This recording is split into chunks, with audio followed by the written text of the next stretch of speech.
الحمد لله نحمده ونستعينه ونستغفره ونؤمن به ونتوكل عليه ونعوذ بالله من شرور أنفسنا ومن سيئات أعمالنا من يهده الله فلا مضل له ومن يضلله فلا هادي له ونشهد أن لا إله إلا الله وحده لا شريك له ونشهد أن سيدنا ومولانا محمدا عبده ورسوله صلى الله عليه وعلى آله وأصحابه وبارك وسلم تسليما كثيرا كثيرا أما بعد فأعوذ بالله من الشيطان الرجيم بسم الله الرحمن الرحيم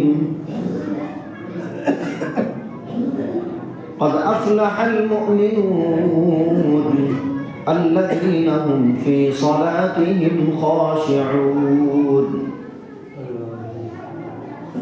والذين هم عن اللغو معرضون والذين هم للزكاة فاعلون والذين هم لفروجهم حافظون.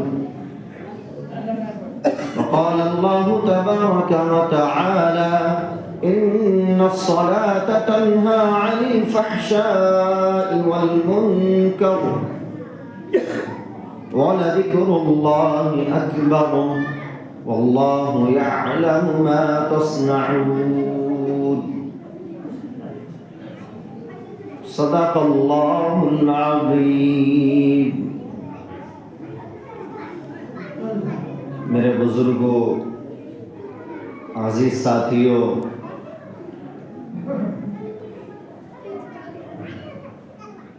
ابھی جو آپ کے سامنے قرآن کریم کی آیت تلاوت کی گئی ہیں، آیت کریمہ کے ضمن میں کچھ باتیں آپ کے گوش گزار کر دی گئی تھی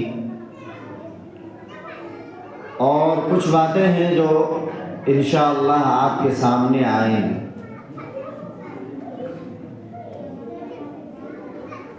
اللہ تبارک و تعالی نے سب سے زیادہ جس عمل کی طرف متوجہ فرمایا ہے وہ نماز میں. نماز جس کی زندگی میں ہے اس کی زندگی کامیاب ہے، اور نماز جس کی زندگی میں نہیں اس کی زندگی ناکام ہے. اللہ تبارک و تعالی نے سب سے زیادہ نماز کا حکم بیان فرمایا ہے.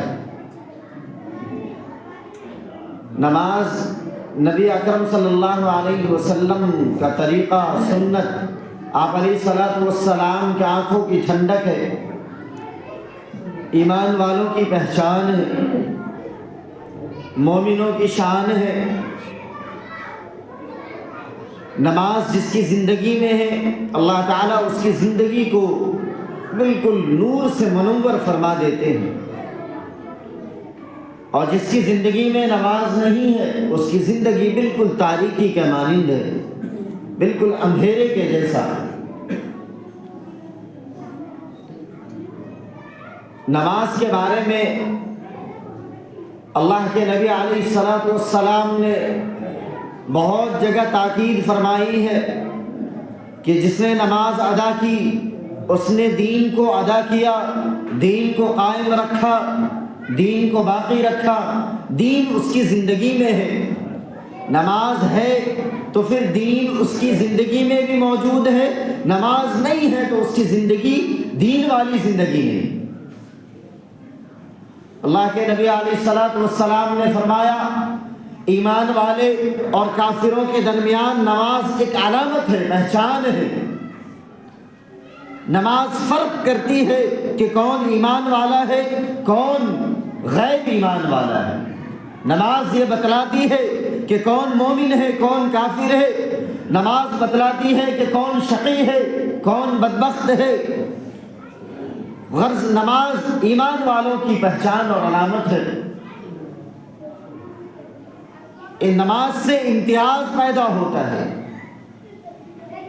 اللہ تبارک و تعالی نے فرمایا قد افلح المؤمنون، وہ لوگ جن کی زندگی میں نماز ہے، جن کی زندگی میں اللہ تعالیٰ کی اطاعت و فرما برداری ہے، جو ہر وقت دن میں 5 دفعہ اللہ کے سامنے سر بسجود ہوتے ہیں، جو لوگ اللہ کے سامنے دن میں 5 دفعہ سجدہ ریز ہوتے ہیں، سر کو ٹیکتے ہیں، اللہ کے سامنے حاضر ہوتے ہیں، اللہ کے بلانے پر پکار پر جاتے ہیں، اللہ تعالیٰ فرماتے ہیں ایسے لوگ قد افلح المؤمنون، کامیاب ہے، ایسے لوگ کامیاب کامران ہیں۔ اللہ تعالیٰ نے فرمایا والذین هم علی صلواتهم یحافظون، وہ لوگ جو اپنے نماز کی پابندی کرتے ہیں، نماز پر محافظت اختیار کرتے ہیں، نماز کی حفاظت کرتے ہیں، نماز کے طریقے سے پڑھتے ہیں، نماز کو تمام سنن و آداب کی رعایت کرتے ہوئے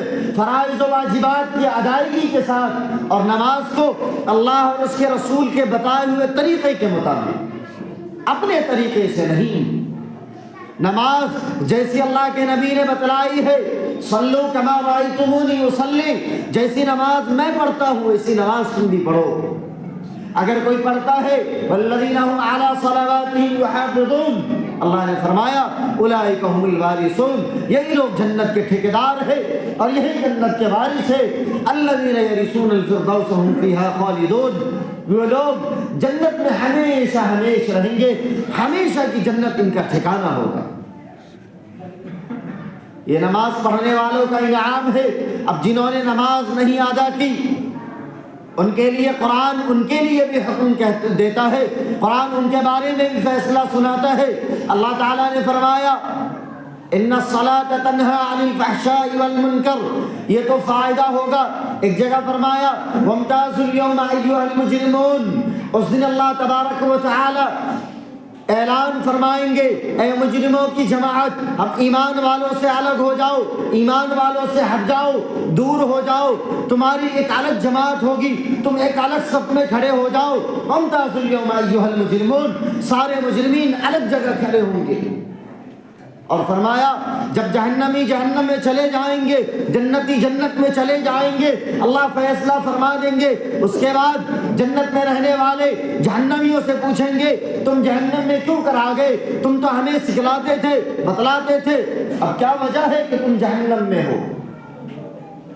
ما سلککم فی سقر، تم جہنم میں کیوں کر چلے گئے؟ وہ بتائیں گے قالوا لم نک من المصلین ولم نک نطعم المسکین وکنا نخوض مع الخائضین وکنا نکذب بیوم الدین، نہ ہم نماز پڑھتے تھے، نہ ہم روزہ رکھتے تھے، نہ ہم یتیموں مسکینوں کا خیال کرتے تھے، نہ ہم غریبوں کو کھانا کھلاتے تھے، نہ ہم تواضع اختیار کرتے تھے، نہ اللہ اور اس کے رسول کی مان کر چلتے تھے، اپنی منمانی زندگی گزارتے تھے۔ اسی وجہ سے آج ہم جہنم میں آ گئے ہیں۔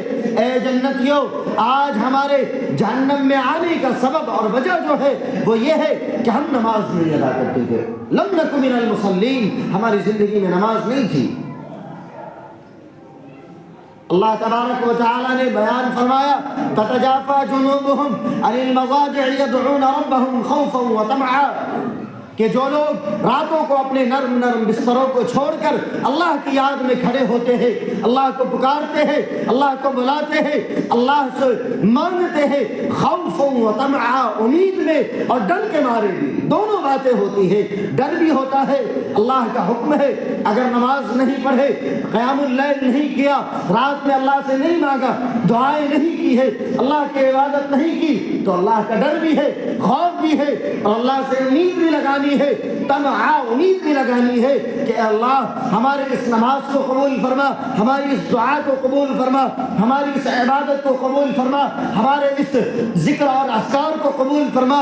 اے اللہ ہماری جو یہ راتوں کی جو کھڑا ہونا ہے، اے اللہ ہم جو آپ کے سامنے کھڑے ہیں، اے اللہ ہماری نماز تو اس لائق نہیں ہے کہ آپ کے سامنے پیش کیا جائے، آپ کے سامنے دیا جائے اور حاضر کیا جائے کہ اے اللہ ہم نے، اے اللہ ہماری عبادتیں ایسی نہیں ہے کہ ہم لے کر کے آئے اور کہے اے اللہ میں نے اتنی عبادتیں کی ہے، اتنے نماز پڑھے ہیں، اتنے روزے رکھے ہیں، اے اللہ اسے آپ قبول فرما لیجئے۔ نہیں، ایسا تو ہے نہیں، ہماری عبادتیں بھی ایسی نہیں ہے۔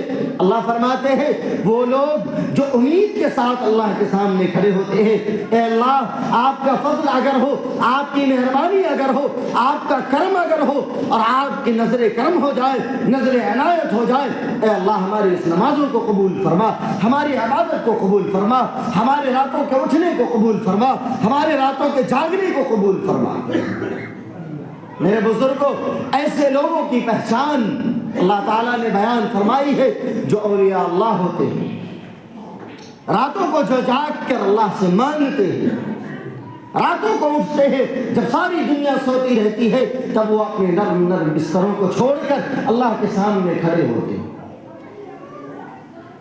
اللہ تعالیٰ اتنے سارے انعامات دے رہے ہیں نماز پڑھنے والوں کو۔ نماز جو پڑھا کامیاب ہے اس کی زندگی، کامران ہے اس کی زندگی، جنت اس کا ٹھکانہ ہے، اللہ اس سے خوش ہے، اور جس سے اللہ خوش ہو جائے جنت اس کا ہے، ساری چیزیں اس کی ہے۔ اب اس سے بڑا انعام اور کیا ہو سکتا ہے؟ اب اس سے بڑا انعام اور کیا ہو؟ اللہ تعالیٰ دن میں 5 دفعہ بلاتے ہیں، منادی 5 دفعہ اعلان کرتا ہے، 5 دفعہ پکارتا ہے، 5 دفعہ بلاتا ہے، حی علی الصلاۃ، حی علی الفلاح، لیکن بندہ سننے کو تیار نہیں ہے، لیکن کان پہ بالکل حرکت نہیں ہوتی ہے، بالکل ذرا سی پرواہ نہیں ہے، زندگی میں بالکل فرق نہیں آتا، قدم بالکل ہلتے نہیں ہے، جہاں بیٹھے ہیں وہیں کے وہیں بیٹھے رہ جاتے ہیں، کوئی اثر نہیں ہوتا، کوئی فرق نہیں پڑتا۔ اللہ فرماتے ہیں 5 دفعہ ہمارا معاصم بلاتا ہے، جھنجھوڑتا ہے، پکارتا ہے، اللہ اکبر کہ اللہ سب سے بڑے ہے، اللہ سب سے بڑے ہے، اللہ کی بڑائی ہے، اللہ کبریائی والے ہے، لوگوں آ جاؤ اللہ تمہیں بلا رہا ہے۔ وہ اللہ بلا رہا ہے جس کی حکومت ساری دنیا میں ہے، جو سارے بادشاہوں کا بادشاہ ہے، سارے جہانوں کا مالک ہے، وہ تمہیں پکار رہا ہے، آ تو جاؤ۔ اگر آج کورٹ میں حاضری ہو، کورٹ میں پیشی ہو، بمبئی سے آنا پڑ جائے آ جاتے ہیں، دبئی سے آنا پڑ جائے آ جاتے ہیں، حاضری لگانے کی باری آتی ہے لگانے آ جاتے ہیں، نہیں آئیں گے تو پھر بیل نہیں ملے گا، نہ جانے کیا کیا ہوگا۔ اگر کورٹ کی حاضری ہو، بندہ آ جاتا ہے، نہ آئے تو خطرے کی بات ہے، اٹھا لیا جائے گا، پولیس اٹھا لے گی، جیل میں ڈال دے گا، بڑے مسئلے ہوتے ہیں۔ بمبئی کا جہاں سے بھی آنا پڑ جائے وہاں سے بندہ آتا ہے، اگر وہ نہ آئے تو اس کے بارے میں کورٹ کی طرف سے وارنٹ جاری ہو جاتی ہے، پوسٹر چھپ جاتا ہے، یہ فلاں بندہ ہے، یہ مجرم ہے، یہ مجرم پورے سوسائٹی میں گھوم رہا ہے، ملک میں یہ مجرم گھوم رہا ہے، اسے جہاں دیکھا جائے اسے انکاؤنٹر کر دیا جائے، مار دیا جائے اسے۔ سوچے میرے بزرگوں، اللہ تعالیٰ 5 دفعہ بلاتا ہے، 5 بار اللہ پکارتے ہیں، اگر کوئی بندہ اللہ کے بلانے پہ نہ آئے تو کیا اللہ کے فہرست میں اس کا نام مجرموں کے ساتھ شمار نہیں ہوگا؟ بالکل ہوگا اس کا ساتھ۔ پھر اللہ فرمائیں گے یومئذ تحدث اخبارها بان ربك اوحى لها وقال الانسان ما لها۔ اللہ تعالیٰ فرماتے ہیں اے لوگوں ڈرو، تمہارے ہر اعمال، ہر کردار، ہر گفتار سے اللہ باخبر ہے، تم زندگی میں کتنی اللہ کی عبادت کرتے ہو، کتنے تم نے اللہ کی مان کر زندگی گزاری ہے اور کتنی تم نے اپنی مان کر کے زندگی گزاری ہے، سارے کا حساب ہوگا۔ پھر اس کے بعد یومئذ تحدث اخبارها، زمین اپنی ساری خبریں نکال دے گی، ساری باتیں بتائیں گی، ساری چیزیں بتائیں گی، اے اللہ یہ بندہ یہ باغی آپ کا باغی ہے، یہ میری زمین پہ چلتا تھا، میری زمین پہ رہتا تھا، کھاتا تھا، پیتا تھا، میری زمین سے نکلے ہوئے غلوں سے فائدہ اٹھاتا تھا، میری زمین سے نکلے ہوئے دھاتوں سے فائدہ اٹھاتا تھا، ساری چیزوں سے فائدہ اٹھاتا تھا، لیکن کبھی اسے توفیق نہ ہوئی کہ میری زمین پر 2 سجدے کر لے، کبھی اسے توفیق نہ ہوئی کہ میری زمین پر اپنے سر کو جھکا دے۔ اے اللہ یہ وہی مجرم ہے جو کبھی نماز نہیں پڑھتا تھا، کبھی نہیں پڑھتا تھا۔ وقال الانسان ما لها، انسان بھی اس دن حیران پریشان ہوگا، کہے گا یہ کیا ہو گیا، یہ کیا ہو رہا ہے، زمین کیسے بولنے لگی، زمین کو کس نے آواز دے دی، اس کے پاس کہاں سے زبان آ گئی، کیسے وہ پکارنے لگا ہے۔ میرے بزرگوں بڑی خطرناک بات ہے، بڑی ہولناکی ہوگی اس دن، بڑی ہولناکی ہوگی، بڑی ہولناکی ہوگی۔ اسی لیے سمجھ جائے، سدھر جائے، اب بھی وقت ہے، جب وقت ختم ہو جائے گا پھر نہ سمجھانے والا کوئی ہوگا اور نہ آپ کے پاس سمجھنے کا موقع ہوگا، نہ آپ کے پاس سمجھنے کا موقع ہوگا، نہ آپ کے پاس سمجھانے والا کوئی آئے گا۔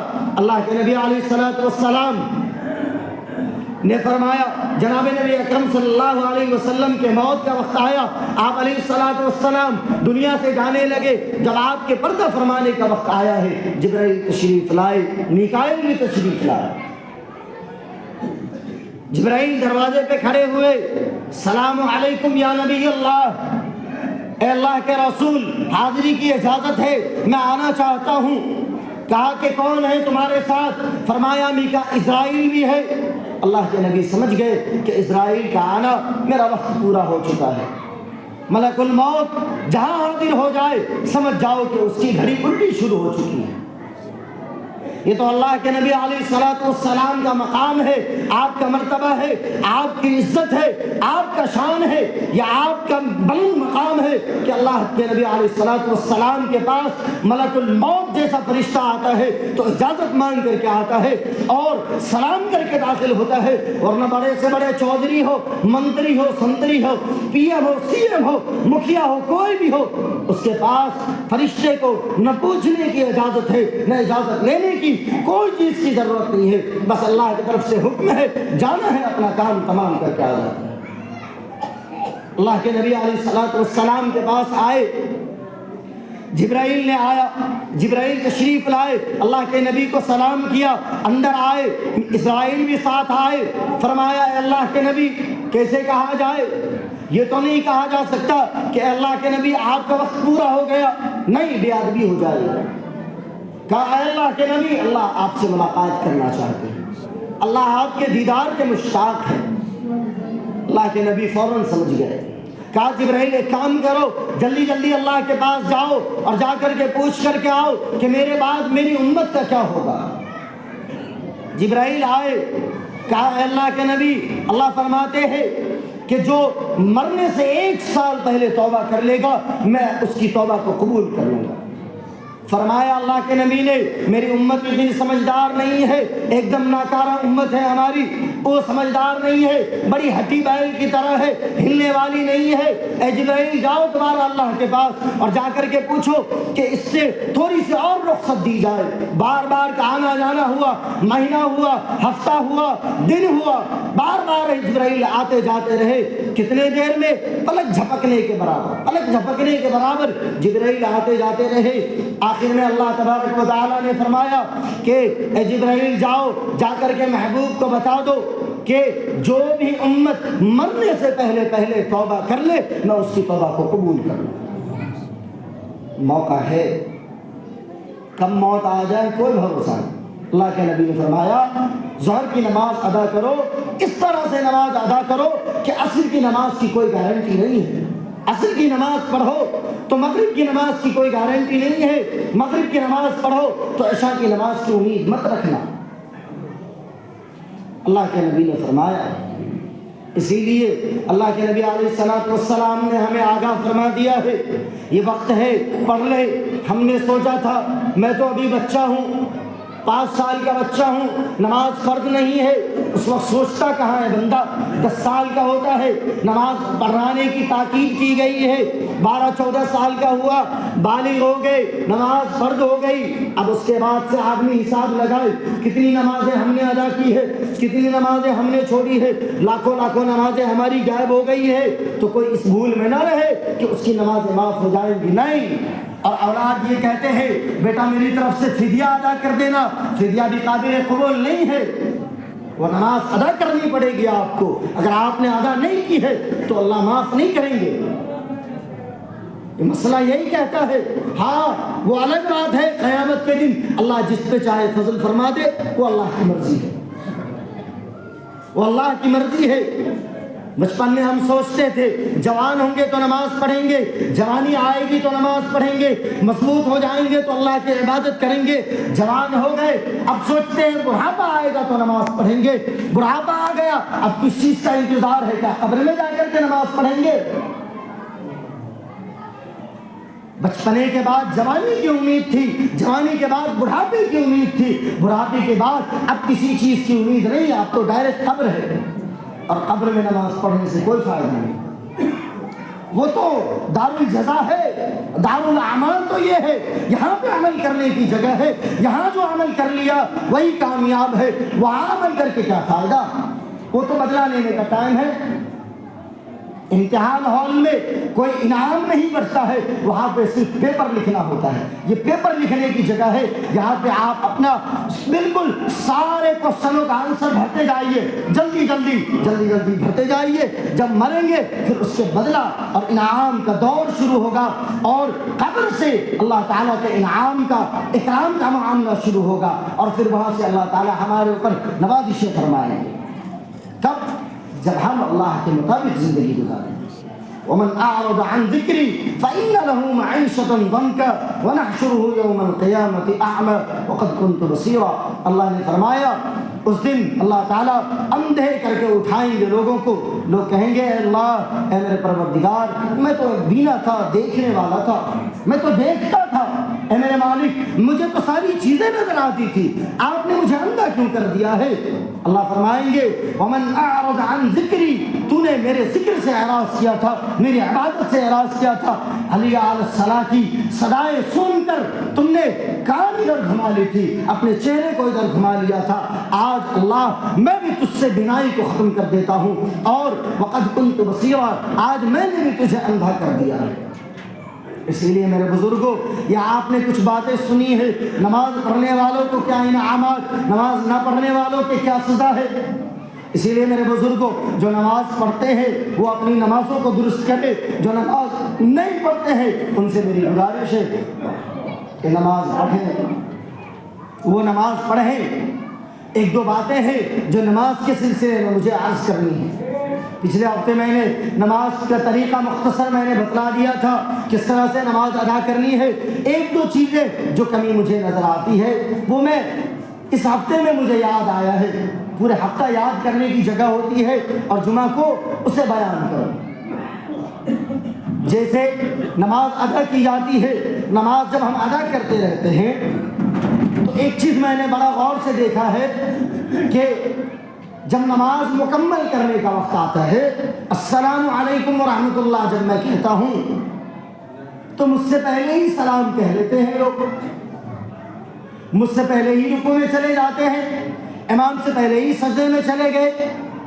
کسی بزرگ کا واقعہ ہے، ان کو یقین نہیں تھا کہ اللہ تعالیٰ نماز میں امام سے آگے بڑھنے والوں کی شکلوں کو پھیر دیتے ہیں اور اس کے شکل کو جانوروں سے بدل دیتے ہیں، اسے یقین نہیں تھا انہوں نے ایک دفعہ ایسا کیا تو ان کی جو شکل و صورت تھی اللہ نے ان کے چہرے کو گدھے کے شکل سے بدل دیا۔ جو امام سے پہلے سجدے میں رکوع میں چلے جاتے ہیں۔ اور ایک چیز اور میں نے دیکھا، السلام علیکم دائیں طرف بڑا اچھا ہے، لیکن بائیں طرف جب سلام پھیر رہے ہیں تو بائیں طرف سلام ہماری مکمل بھی نہیں ہوتی، اور وہ سلام مکمل کر کے اپنا ٹھیک سے بیٹھ بھی جاتے ہیں اور ادھر ادھر کھجلانے بھی لگتے ہیں۔ کیوں؟ اتنی جلدی کس بات کی ہوتی ہے؟ اتنی جلدی کس بات کی ہوتی ہے؟ جب تک کہ امام سلام مکمل نہ کر لے تب تک آپ اتنی جلدی کیوں مچاتے ہیں؟ تھوڑی سی 2-3 سیکنڈ کی تو بات ہے، اتنے میں پریشانی بلا وجہ کی۔ اسی لیے اس پر توجہ دینے کی ضرورت ہے۔ نماز میں آگے نہ بڑھے کوئی، نماز پڑھے نماز کے طریقے سے۔ باقی نماز کا طریقہ میں نے بتا دیا تھا پچھلے ہفتے آپ کو، اور اسی طرح سے بہت سارے مسائل ہوتے ہیں واجبات کے متعلق کہ جو چیزیں واجبات میں سے ہیں اگر وہ چھوٹ جائیں تو اس کے بعد نماز واجب الادا ہوتی ہے، جان بوجھ کر کے اگر واجبات چھوٹ رہی ہیں ہم سے۔ اگر کسی سے واجب ترک ہو رہا ہے جان بوجھ کر، واجبات عام طور پر 14 مشہور ہیں، سورہ فاتحہ پڑھنا، سورہ پڑھنا، تشہد پڑھنا، یہ جو موٹے موٹے واجبات عام طور پہ بچوں کو یاد کرائے جاتے ہیں اور ہمیں بھی یاد ہوتے ہیں۔ اس کے علاوہ بھی کچھ واجبات ہیں، ان کو بھی دیکھنا ہے۔ اگر وہ جان بوجھ کر کے کسی نے چھوڑا تو نماز واجب الادا ہے، لیکن اگر سہواً بھولے سے چھوٹ گیا تو سجدہ سہو سے نماز مکمل ہو جاتی ہے۔ اب اگر کسی نے اللہ اکبر کہہ کے سورہ فاتحہ پڑھ لی اور اس کا دھیان نہیں رہا، وہ رکوع میں چلا گیا، تو اس سے قرأت ایک واجب، سورہ ملانا بھی واجب ہے سورہ فاتحہ کے بعد، لہذا اس سے ایک واجب بھولے سے چھوٹ گئی، وہ سجدہ سہو کر لے، نماز اس کی مکمل ہو جائے۔ اسی طرح سے اگر کوئی آدمی ایک چیز اور دیکھنے کو، جو زیادہ تر لوگ مسئلہ پوچھتے ہیں، وہ یہ کہ اگر کوئی آدمی تشہد میں قعدہ اولیٰ میں یعنی 2 رکعت مکمل ہونے کے بعد جو ہم بیٹھتے ہیں، تشہد جو ہم پڑھتے ہیں، التحیات للہ والصلوات والطیبات، السلام علیک ایھا النبی ورحمۃ اللہ وبرکاتہ، السلام علینا وعلی عباد اللہ الصالحین، اشہد اللہ پہ انگلی اٹھائے آدمی، اس میں بھی دیکھا جاتا ہے عجیب طرح سے انگلی اٹھاتے ہیں، پوری طرح پورے وقت انگلی اٹھائے رکھے رہتے ہیں، سمجھ نہیں آتا، پوچھیں۔ اشہد اللہ پہ علماء نے فرمایا ہے اللہ پہ انگلی اٹھائے، الا اللہ پہ گرانے کے بعد اگر کسی آدمی سے یہ التحیات پڑھنا واجب تھا، اگر کسی آدمی سے درود شریف بھولے سے اللہم صلی علی محمد اتنا پڑھا گیا تو اس کے اوپر سجدہ سہو واجب ہے۔ امام اعظم ابو حنیفہ رحمہ اللہ کا مسلک ہے کہ اگر کسی نے اللہم صلی علی محمد، ہوتا ہے آدمی کو دھیان نہیں رہتا ہے، پڑھتے پڑھتے درود شریف پڑھ لیا، پھر یاد آیا کہ بھائی ہماری تو 2 ہی رکعت ابھی ہوئی ہے، مجھے 4 رکعت والی نماز پڑھنی ہے، اب وہ کھڑا ہونے لگا۔ اسی طرح سے اگر کوئی آدمی 2 رکعت کے بعد قعدہ اولیٰ میں بیٹھے بغیر وہ کھڑا ہونے لگا، کھڑا ہوتے ہوتے اتنا کھڑا ہو گیا کہ وہ کھڑا ہونے کے قریب ہو چکا ہے، تو اسے کھڑا ہو جانا چاہیے اور 4 رکعت پوری کرنے کے بعد سجدہ سہو کر لینا چاہیے۔ لیکن اٹھتے اٹھتے ابھی بالکل بیٹھنے کے قریب ہے، زیادہ کھڑا نہیں ہوا ہے، تو انہیں بیٹھ ہی جانا چاہیے اور پھر قعدہ اولیٰ پورا کر کے پھر سے کھڑے ہو۔ یہ 2-3 مسئلے ہیں جو انشاءاللہ آپ کو اس ہفتے بتا دیے گئے ہیں، اور بقیہ جو مسائل ہیں وہ آپ کو آئندہ ہفتے بتائے جائیں گے، اور میری معلومات کے مطابق تقریباً تمام موٹے موٹے مسائل ہم سب کو معلوم ہیں، ہم سب کو موٹے موٹے مسائل معلوم ہے، بس ضرورت اس بات کی ہے کہ ہم عمل کریں ان پر، ہم عمل نہیں کرتے۔ نماز سب کو آتی ہے، نماز پڑھنا بھی سب کو آتا ہے، اور سالوں سال سے نماز پڑھنے درست کر لیں کہا جاتا ہے، پڑھ ہی نہیں رہے، کتنی بار کہا گیا تکبیر اولیٰ اس طرح کرے تو اللہ اکبر پتہ نہیں کہاں سے لاتے اٹھا کر کے پورے سر کے پیچھے ہاتھ لے کے جاتے ہیں اور پھر اللہ اکبر کہتے ہیں۔ کیوں ایسی نمازیں پڑھتے ہیں ہمیں سمجھ نہیں آتی، اللہ ہی انہیں سمجھ عطا فرمائے۔ تو کہتے کیا ہے کہ مولانا 40 سال سے ہم ایسی نماز پڑھ رہے ہیں، ہمارا پاؤں ایسے رہتا ہے، ایسے ہوتا ہی نہیں۔ اب ان کو کیا کہا جائے؟ آپ کوشش تو کریں، اللہ تعالیٰ ہمیں صحیح سمجھ بوجھ عطا فرمائے اور بالکل سنت کے مطابق اللہ اور اس کے رسول کے بتائے ہوئے طریقے والی نماز جو ہے، صحابہ کرام رضی اللہ عنہم اجمعین والی نماز، ایسی نماز کہ تیر نکال لیا جائے پتہ تک نہ چلے، ایسی نماز تو مشکل ہے پڑھنا، لیکن کوشش تو کر سکتے ہیں نا. خیالات سب کے ذہن میں آتے ہیں، لیکن فرماتے ہیں علماء کہ ان خیالات کو آدمی ہٹائے اور نماز کی طرف توجہ دلائے. اللہ ہمیں عمل کی توفیق عطا فرمائے. وما علینا الا البلاغ.